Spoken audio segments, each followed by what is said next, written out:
lithi izwi likaNkulunkulu indawo yaseShilo ngiyayithanda lesizaneni ukuthi indawo yaseShilo ibizwa ngendawo yokuphumula yonke lemthwalo abakhala ngayo ifuna iShilo phela eShilo sezanele kuye owesifazane obizwa ngoPhenini wayinabantwana kanti eShilo kuye indoda ebizwa ngoElkhana yayinamakhosi amabili kodwa owesithathu obonakala eseShilo ubizwa ngoHana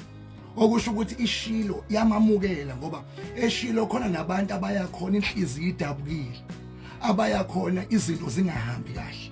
abathi anginanto engizoyibonga kodwa eShilo ngiyayi nawo ke sizokwenza lokho ke sizanele ukuthi namhlanje kuseni yonke imithwalo iyathulwa eShilo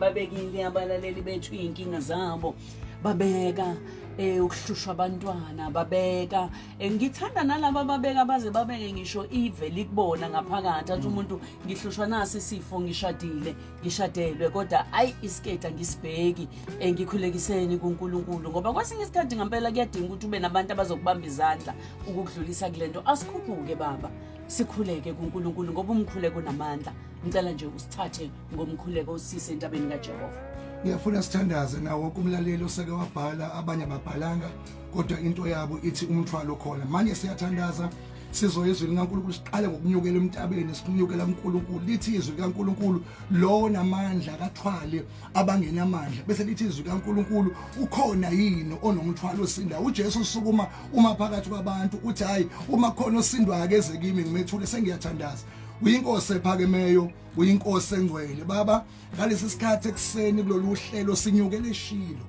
sinyuka neSouth Africa yonke abanye bangaphandle nakwezwe balalele imithwalo khona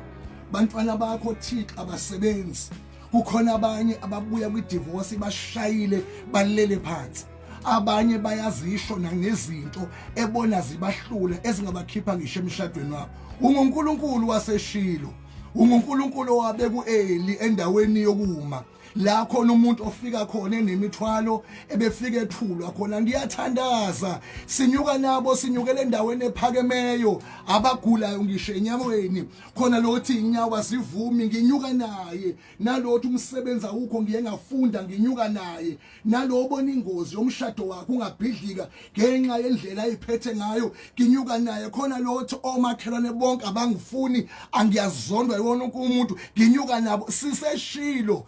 uNkulunkulu ongcwele uNkulunkulu othula imithwalo size nabo kuwe sithi bethule bebengesho uma kubasakwazi ukubekezela sekungaphezulu kwamandla badinga namandla amakhulu kunabo ngoJesu bengithandaza benzele umusa manje naphakade amen haleluya amen amen siyabonga kakhulu baba umjwaha ukuthi sikhuphuke umkhuleko unamandla umkhuleko uNkulunkulu uyawuphendula namhlanje uthi thina osiphathele kona ngoba sithi lithini izwi likaNkulunkulu impendulo isezwini sithi masinyukela eShilo bese sithi kodwa akona uqonda kwethu asizokhuluma okucatshangwa yithina simi ngalo izwi likaNkulunkulu uthi wena namhlanje uzothi kuthina usengakwenza uThixo angikudedele baba siyabonga kakhulu mamzanele namhlanje nginomyalezo nje ongemude mfowethu bese seke siyathandaza again into enhlizweni yami besuNkulunkulu ukuthi usangakwenza uThixo now leli lizwi ke ngilicaphunela endaweni engiyithanda kakhulu sizanele elapha kwincwadi yaExodus sahluka sakhona eseshumi indimane 21 ne22 angilifunde kafishane uMose wayeselula isandla sakhe phezulu kolwandle uJehova wamukisa amanzi ngomoya onamandla wasempumalanga ebusuku bonke waphendula ulwandle lwaba ngumhlabathi owomileyo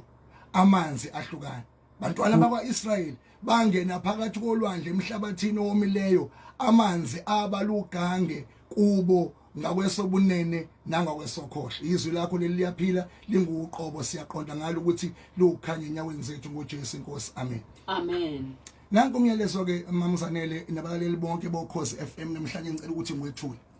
kuwo wonke umuntu engicela ukuthi understand ukuthi uNkulunkulu owake wakwenza usangaphinda kwenza lento ibeke uNkulunkulu enhlizweni yami ngoba ngitheme ngibuka izwi likaNkulunkulu ngathola into engimangazayo ukuthi uNkulunkulu uke wenza into engakaze yenzeka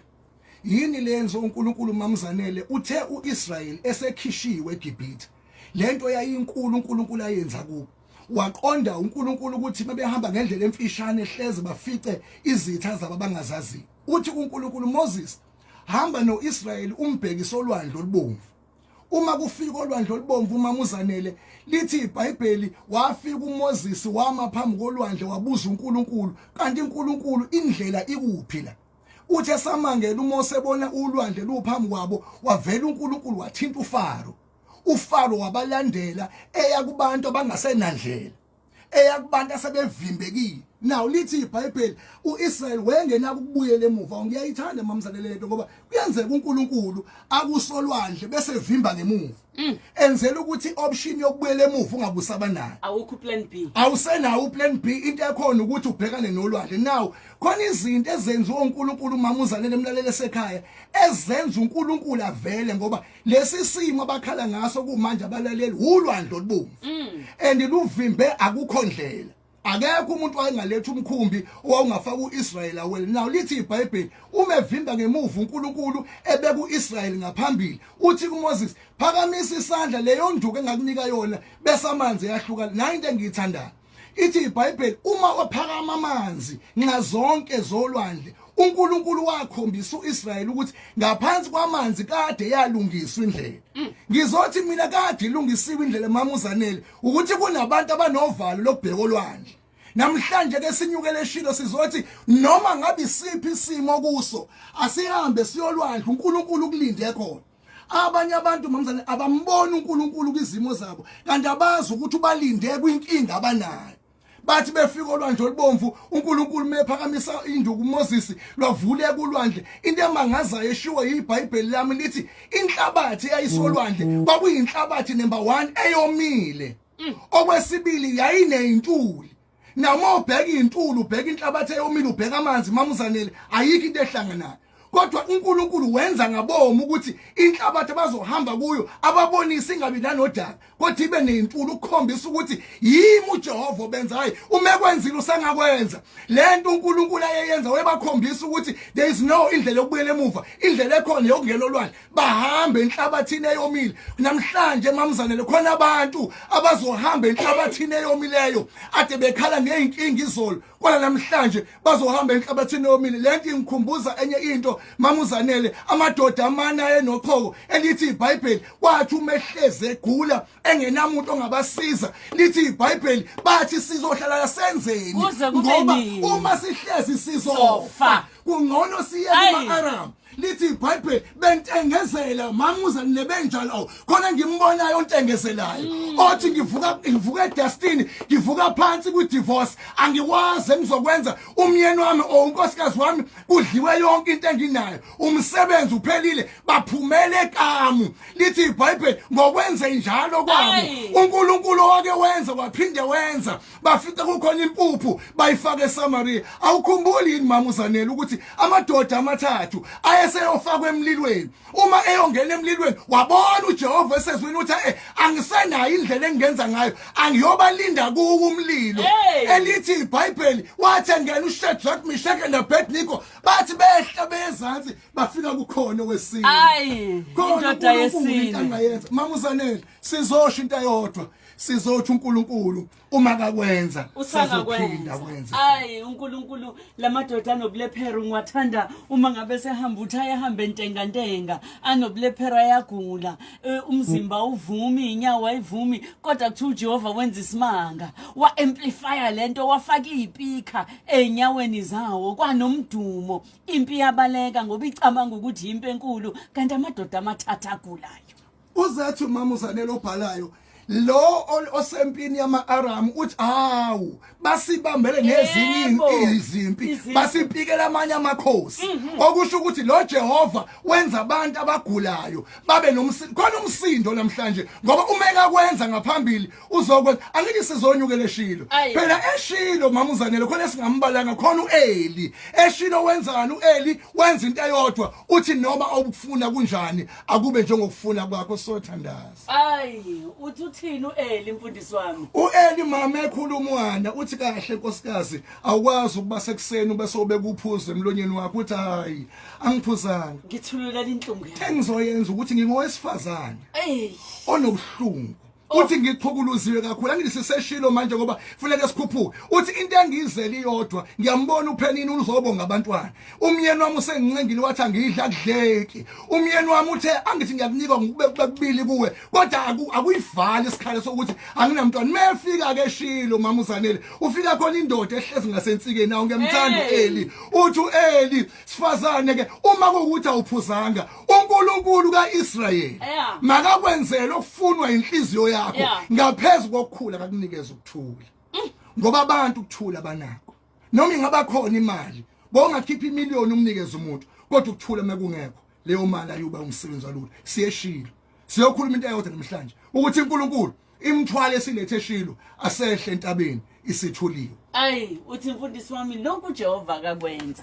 usengakwenza futhi sangakwenza uthi uThixo usangaphinda kwenza sangaphinda lokho akwenzele labafana ngakwenza sangakwenza lokho akwenzele uHana ngakwenza sangaphinda kwenza ngifuna nje ukuthi ngiqone lesi simo khona umuntu kumanje ofundile mamsanele wathi mengiqeda ukufunda ngizophakamisa umndeni wami kola limsebenza uqhamuka uma uNkulunkulu avula ulwandle bengathi namhlanje ngiyacela ukuthi ake sihambe siyolwandle noma engathi luvusa ama-aphakele magagasi kodwa indlela yokuhamba kwakho isolwandle iphakathi emanzini isilungisiwe okwakho ukuthi uqonde olwandle lokho akakwenza uThixo sangaphinda kwenza sokuthandaza ungabe usabaleka ungabe usahlehlele emuva shona khona uNkulunkulu lokho akakwenza usangakwenza uthi mfundisi wami sesivala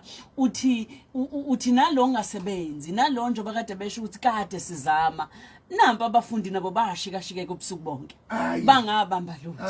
yafika inkosi yamakhosi ekseni yathi bantwana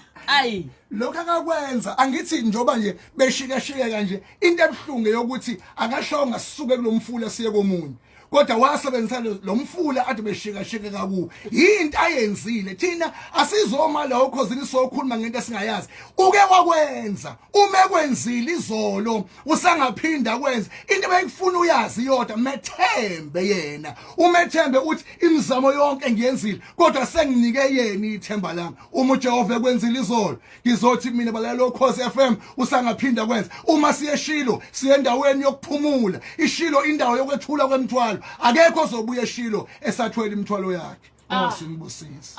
amen siyabonga mfundisi wami siyabonga mpostoli anamandla amazwi ekseni uJehova mangabe kwenzile izolo usangakwenza futhi namhlanje lokho akwenzela abanye mfundisi wami iyangihlupha lento usuke wakhuluma ngoHana ukhuluma ngoPenina uyazi uPenina uthi lokho akwenzela abanye nawe usangakwenzela uPenina ubehlushwa into eyodwa mfundisi wami mangisola wayebona ukuthi lokhu uNkulunkulu amenzele kona yingoba uspecial angeke akwenzela abanye njengoba evule esakhe isibeletho wamnika abantwana uHana akekho special njengaye angakamenzi kanti uNkulunkulu lokho akwenzela abanye hayibo usangakwenzela nawe endebhlungu mamzanele ethi uNkulunkulu uye akusho iBhayibheli owayevala isibeletho sikade shuthi uPenina uhleka nje akazi ukuthi kanti kunesandla sikaJehova kulesibeletho ekuthi mesibekiwe sivala sinamandla futhi sona okuphinda sivule yiko mehlukana lithi iBhayibheli waqala nje uHana waba khona uSamuel engakahlangani noElkana ngoba kwase kuvule ovalile ayike bazalwane sinibingelele kuzo zonke indawo la kuhambe kwafinyelela khona le ntshumayelo lapho esicaphune khona kuKhozi FM kuhlelo lukaMamuzanele Mbokazi olungena njalo ngesonto kuKhozi FM mawufuna ukuyizwela ungayilalelela kuKhozi FM intshumayelo efana nalezi eyivuselela kakhulu mengabe wangalizwanga lo hlelo sithemba lokusizile kakhulu ukuqinisa idolo mina nawe asihlangane comment section sive uvo lwakho novo lwakho ngale ntshumayelo siyabonga